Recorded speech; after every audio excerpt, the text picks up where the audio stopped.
আসসালামু আলাইকুম everyone, welcome to my channel. আজকে আমি আপনাদের সঙ্গে শেয়ার করছি পেঁয়াজ আর ডিম দিয়ে তৈরি ভীষণ মজাদার মুচমুচে ইউনিক একটি নাস্তার রেসিপি। আপনারা চাইলে বিকেলের নাস্তায় অথবা বাচ্চাদের টিফিনে এই রেসিপিটি তৈরি করে দিতে পারেন। একবার নাস্তাটি তৈরি করে দেখবেন, পরিবারের ছোট থেকে বড় সবাই খুবই পছন্দ করবে। তো আর কথা না বাড়িয়ে আমি রেসিপিতে চলে যাচ্ছি। প্রথমে আমি নাস্তাটি তৈরি করার জন্য একটা মিক্সিং বোলে নিয়ে নিচ্ছি 1.5 কাপ পরিমাণ ময়দা। আপনারা চাইলে এর পরিবর্তে আটাও নিতে পারবেন। দিয়ে দিচ্ছি স্বাদ মতো লবণ। এবার দিয়ে দিচ্ছি 1 চা চামচ চিনি। চিনিটা আপনারা চাইলে বাদও দিতে পারেন। এবার দিয়ে দিচ্ছি 2 টেবিল চামচ পরিমাণ তেল। এখন আমি এই তেল আর ময়দাটাকে একসঙ্গে খুব ভালো মতো মিশিয়ে নিচ্ছি। ময়দার সঙ্গে তেলটাকে একটু সময় নিয়ে মাখানোর চেষ্টা করবেন। এ পর্যায়ে ময়ান মাখানোটা যত ভালো হবে, নাস্তাটি খেতে ততটাই খাস্তা এবং ক্রিস্পি হবে। যখন দেখবেন ময়দাটা এরকম হাতের মধ্যে মুঠোবন্দি করলে দলা পেকে যায় আর একটু চাপ দিলেই গুড়গুড়িয়ে পড়ে যায়, তখন বুঝতে হবে ময়ানটা খুব ভালো মতো মাখানো হয়েছে। এবার আমি এখানে নর্মাল তাপমাত্রার পানি দিয়ে একটা ডো তৈরি করে নিচ্ছি।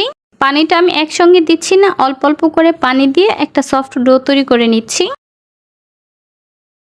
তো দেখতেই পাচ্ছেন আমার এখানে সফট একটা ডো তৈরি করা হয়ে গেছে।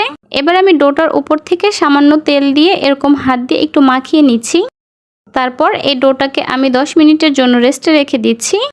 আর এই ফাঁকে আমি চুলায় একটা প্যান বসিয়ে দিয়েছি। এবার এখানে দিয়ে দিচ্ছি 3 টেবিল চামচ পরিমাণ রান্নার তেল। দিয়ে দিচ্ছি 1 কাপ পেঁয়াজ কুচি। এবার পেঁয়াজ কুচিটা কিছুটা সফট হয়ে যাওয়া পর্যন্ত একটু ভেজে নিচ্ছি। যখন পেঁয়াজটা এরকম কিছুটা সফট হয়ে এসেছে, সে পর্যায়ে আমি এখানে দিয়ে দিচ্ছি 1 চা চামচ আদা আর রসুন বাটা।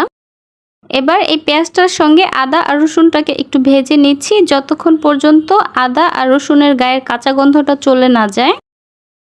প্রায় মিনিট খানেক এই আদা আর রসুনটাকে ভেজে নেওয়ার পর আমি এখানে দিয়ে দিচ্ছি স্বাদ মতো লবণ।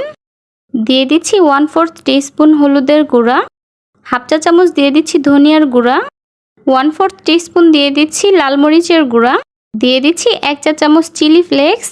ঝালটা আপনারা কম বা বেশি খেলে আপনাদের পছন্দ মতো বাড়িয়ে অথবা কমিয়ে অ্যাডজাস্ট করে নেবেন। এবার দিয়ে দিচ্ছি 1 চা চামচ চাট মশলা। চাট মশলাটা আপনাদের হাতের কাছে না থাকলে আপনারা চাইলে এখানে 1 চা চামচ জিরার গুঁড়াও দিয়ে দিতে পারেন। এবার দিয়ে দিচ্ছি 1/4 টিস্পুন গরম মশলার গুঁড়া।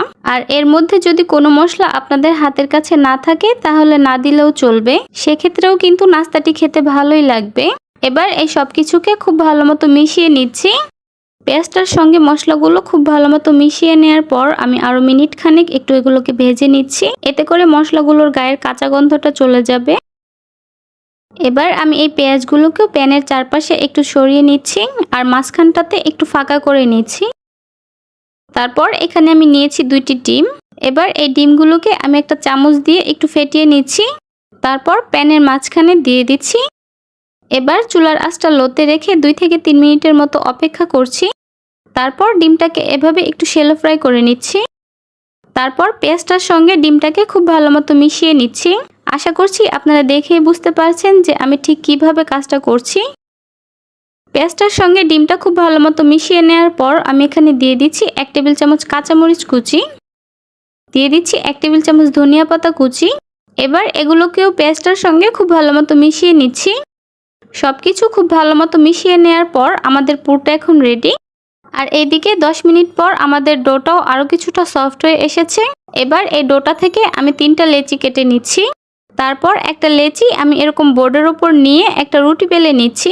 নর্মালি আমরা বাসায় যেভাবে রুটি পরোটা তৈরি করি, এই রুটিটার থিকনেসও ঠিক সেরকমই হবে। দেখতেই পাচ্ছেন আমার এখানে এরকম একটা রুটি তৈরি করা হয়ে গিয়েছে। এবার এই রুটিটাকে আমি চারপাশ থেকে এরকম স্কোয়ার শেপ দিয়ে কেটে নিচ্ছি। তারপর এই শীটটাকে আমি 4 ভাগে ভাগ করে নিচ্ছি। তারপর এখান থেকে একটি শীট নিয়ে আগে থেকে তৈরি করে রাখা ডিমের পুরটা দিয়ে দিচ্ছি। তারপর এভাবে ট্রায়াঙ্গেল শেপে ফোল্ড করে নিচ্ছি। চারপাশটা একটু চেপে চেপে খুব ভালো মতো সিল করে নিতে হবে, তা না হলে নাস্তাটি ভাজার সময় ভিতরের পুরটা বেরিয়ে আসতে পারে।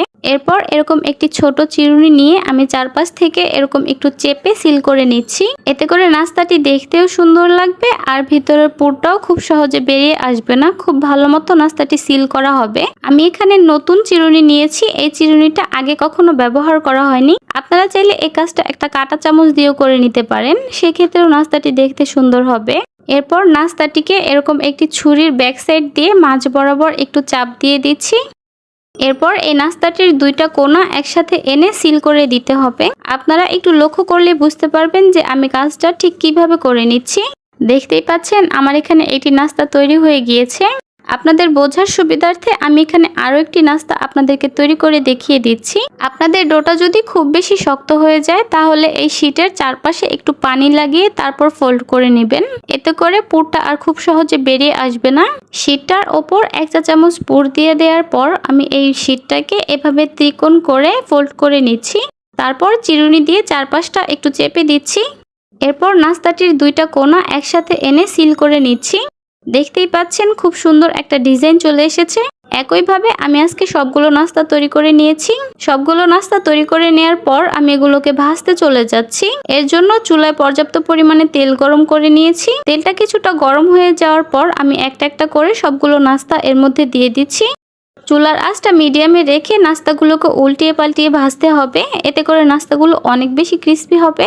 নাস্তাগুলোকে খুব ভালো মতো উল্টিয়ে পাল্টিয়ে গোল্ডেন ব্রাউন কালার করে ভেজে নিতে হবে। তো এই যে দেখতেই পাচ্ছেন আমার এই নাস্তাগুলোর মধ্যে খুব সুন্দর একটা কালার চলে এসেছে। এবার এই নাস্তাগুলোকে আমি এরকম একটা ছাঁকনি দিয়ে খুব ভালো মতো তেল ছড়িয়ে একটা নাস্তার প্লেটে তুলে নিচ্ছি। ব্যাস তৈরি হয়ে গেল বিকেলের জন্য ভীষণ মজাদার মুচমুচে ইউনিক একটি নাস্তার রেসিপি। আপনারা 1 কাপ পেঁয়াজ আর 2টা ডিম দিয়ে খুবই সহজভাবে এরকম নাস্তাটি তৈরি করে নিতে পারবেন। একবার এই নাস্তাটি তৈরি করে দেখবেন, পরিবারের ছোট থেকে বড় সবাই খুবই পছন্দ করবে।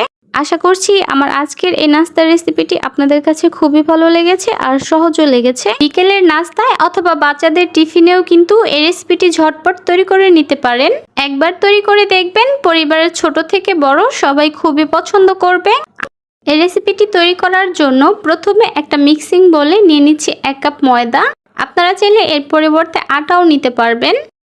দিয়ে দিচ্ছি স্বাদমতো লবণ। তারপর আমি এখানে দিয়ে দিচ্ছি 1 চা চামচ পরিমাণ চিনি। রান্নার রেগুলার তেল দিয়ে দিচ্ছি 1.5 টেবিল চামচ পরিমাণ। এবার সবগুলো উপকরণ হাত দিয়ে খুব ভালো করে মিশিয়ে নিচ্ছি। এখানে কিছুটা সময় নিয়ে ময়দাটা তেলের সঙ্গে খুব ভালো করে মিশিয়ে নিতে হবে। ময়দা মাখানোটা যত বেশি ভালো হবে নাস্তাটি তত বেশি খাস্তা আর মুচমুচে হবে। যখন দেখবেন ময়দা এভাবে হাত দিয়ে মুঠো করলে দলা পেকে যায়, তাহলে বুঝতে হবে ময়দা পারফেক্টলি তেলের সাথে মাখানো হয়ে গিয়েছে। এখন আমি অল্প অল্প করে পানি দিয়ে একটা ডো তৈরি করে নিব। এখানে আমি নর্মাল টেম্পারেচারের পানিটাই ব্যবহার করেছি। আপনারা চাইলে কুসুম গরম পানি দিয়েও ডোটা তৈরি করে নিতে পারবেন। তো দেখতেই পাচ্ছেন অল্প অল্প করে পানি দিয়ে একটা সফট ডো তৈরি করে নিয়েছি। এখন আমি এর উপরে সামান্য তেল মাখিয়ে নিয়ে এটাকে ঢাকনা দিয়ে ঢেকে রেস্টে রেখে দিচ্ছি 10 মিনিটের জন্য। এবার চুলায় আমি একটি ফ্রাই প্যান বসিয়ে এর মধ্যে দিয়ে দিচ্ছি 1.5 টেবিল চামচ পরিমাণ তেল। তেলটা কিছুটা গরম হয়ে আসলে এখানে আমি দিয়ে দিচ্ছি 1/2 কাপ পেঁয়াজ কুচি। চুলার আঁচ মিডিয়ামে রেখে পেঁয়াজটা কিছুক্ষণ ভেজে নিতে হবে। এখানে পেঁয়াজগুলোকে খুব বেশি ভেজে গোল্ডেন কালার করে ফেলা যাবে না। মোটামুটি কিছুটা সফট হয়ে যাওয়ার পর আমি এখানে দিয়ে দিচ্ছি 1/4 কাপ গাজর কুচি। এবারে গাজরটাকেও কিছুটা সফট হওয়া পর্যন্ত পেঁয়াজের সঙ্গে ভেজে নিচ্ছি।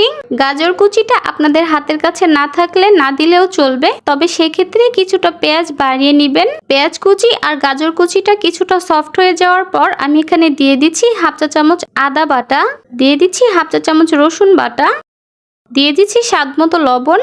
এবার এগুলোকে মিনিট খানেক একসঙ্গে একটু মিশিয়ে ভেজে নিচ্ছি। এতে করে আদা রসুনের গায়ের কাঁচা গন্ধটা চলে যাবে।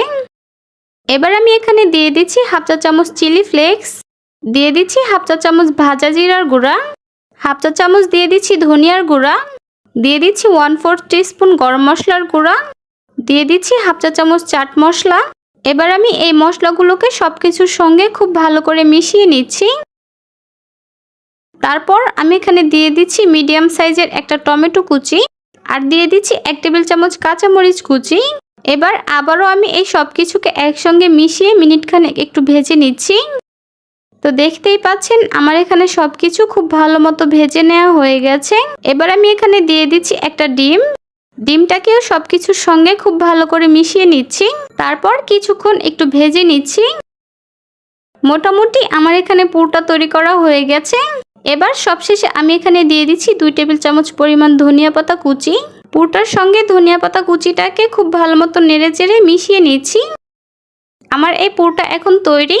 পুরটাকে আমি এখন চুলা থেকে নামিয়ে নিচ্ছি। ফিরে এলাম 10 মিনিট পর। আমি ঢাকনাটা সরিয়ে নিচ্ছি। দেখতেই পাচ্ছেন আমার এই ডোটা কিন্তু এখন আরো কিছুটা সফট হয়ে এসেছে। এখন এটাকে আমি আবার কিছুক্ষণ মধ্যে নিচ্ছি। তারপর একটা ছুরি দিয়ে 2 ভাগ করে নিচ্ছি। এবার এখান থেকে একটি লেচিকে আমি গোল বলের মতো করে নিচ্ছি। অন্যটাকেও আমি একইভাবে গোল বলের মতো তৈরি করে একটা মিক্সিং বোলে ঢেকে রেখে দিচ্ছি। এবার এই লেচিটার ওপরে কিছুটা ময়দা ছিটিয়ে মিডিয়াম পুরুত্বের একটা রুটি বেলে নিব। রুটিটাকে খুব বেশি পাতলা বা খুব বেশি ভারী করে বেলা যাবে না। তো দেখতেই পাচ্ছেন আমার কিন্তু রুটিটা বেলা হয়ে গিয়েছে। এই রুটির থিকনেসটা আমি আপনাদেরকে একটু দেখিয়ে দিচ্ছি। এবার রুটিটাকে গোল করে কাটার জন্য আমি এরকম একটা ছোট সাইজের বাটি নিয়েছি। এবার এই বাটিটা দিয়ে গোল করে কয়েকটা শীট কেটে নিচ্ছি। আপনারা একটু খেয়াল করলেই বুঝতে পারবেন আমি কাজটা ঠিক কিভাবে করছি। আমার কিন্তু এখানে 3টি শীট তৈরি করা হয়ে গিয়েছে। অতিরিক্ত অংশটা দিয়ে আমি পরবর্তীতে আবারও নাস্তা তৈরি করে নিব। এখন এখান থেকে একটি শীট আমি এখানে নিয়ে নিচ্ছি। তারপর শীটটার মাঝ বরাবর তৈরি করে রাখা পুরটা দিয়ে দিচ্ছি। আমি প্রায় 2 চা চামচের মতো পুর এখানে নিয়ে নিচ্ছি। পুরটাকে মাঝখানে খুব ভালো করে সেট করে এক পাশ থেকে ফোল্ড করে নিচ্ছি। সাইডের অংশগুলি খুব ভালো করে চেপে দিচ্ছি। তারপর একটা কাঁটা চামচ দিয়ে এর এক পাশ থেকে চাপ দিয়ে সুন্দর একটি ডিজাইন করে নিচ্ছি। এরপর কাঁটা চামচের অপর পাশ দিয়ে এভাবে চেপে ফুলের মতো একটা ডিজাইন করে নিচ্ছি। আপনারা একটু খেয়াল করলেই বুঝতে পারবেন যে আমি কাজটা ঠিক কিভাবে করে নিচ্ছি। দেখতেই পাচ্ছেন আমার কিন্তু এখানে একটি নাস্তা তৈরি হয়ে গিয়েছে। তো একইভাবে আমি আপনাদেরকে বোঝার সুবিধার্থে আরও একটি নাস্তা তৈরি করে দেখিয়ে দিচ্ছি। আপনারা একটু লক্ষ্য করলেই বুঝতে পারবেন যে আমি ঠিক কিভাবে নাস্তার ডিজাইনটি করে নিচ্ছি। একইভাবে আমি এখানে সবগুলো নাস্তা তৈরি করে নিয়েছি। এবার এই নাস্তাগুলোকে আমি ভাজতে চলে যাচ্ছি। এর জন্য চুলায় আমি একটি প্যানে পরিমাণ মতো তেল নিয়ে তা মিডিয়াম হিটে গরম করে নিয়েছি। এরপর একটা একটা করে সবগুলো নাস্তা আমি এখানে দিয়ে দিচ্ছি। চুলার আঁচ মিডিয়ামে রেখে কিছুক্ষণ পর পর নাস্তাগুলোকে উল্টে পাল্টে গোল্ডেন ব্রাউন কালার এবং মুচমুচে করে ভেজে নিতে হবে।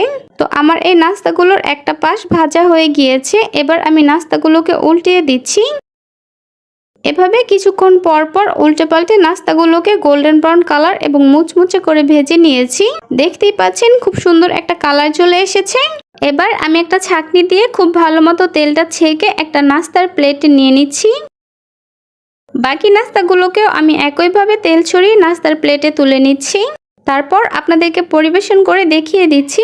দেখুন নাস্তাগুলো দেখতে মাশাআল্লাহ কতটা সুন্দর হয়েছে আর খেতেও হয়েছে অসাধারণ। হঠাৎ অতিথি আপ্যায়ন কিংবা বিকেলে চায়ের আড্ডায় কোনো রকমের ঝামেলা ছাড়াই এই রেসিপিটি একবার তৈরি করে দেখবেন। পরিবারের ছোট থেকে বড় সবাই খুবই পছন্দ করবে। আশা করছি রেসিপিটি আপনাদের কাছে ভালো লেগেছে। তাহলে আজকে এ পর্যন্তই। সবাই অনেক বেশি ভালো থাকবেন, সুস্থ থাকবেন। আল্লাহ হাফেজ।